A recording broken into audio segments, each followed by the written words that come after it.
Oke, assalamualaikum, bersama saya Yudi White Channel. Kali ini saya mau membagikan video tutorial bagaimana cara membuat foto selected color seperti berikut contohnya.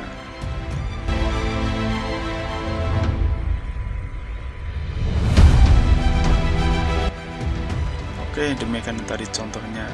Jangan lupa untuk yang suka klik tombol subscribe-nya dan klik loncengnya tentunya. Jangan sampai lupa ya. Oke, selanjutnya mari kita ke TKP. Oke, di sini saya menggunakan Adobe Photoshop CS5. Teman-teman bisa menggunakan Adobe CS3, 4, 6 ataupun Adobe CC. Oke, mari kita mulai saja. Kita buka Photoshopnya.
Oke, demikianlah jadinya.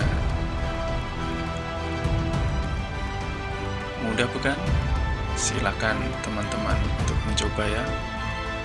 Oke, dari saya sekian saja. Wassalamualaikum warahmatullahi wabarakatuh.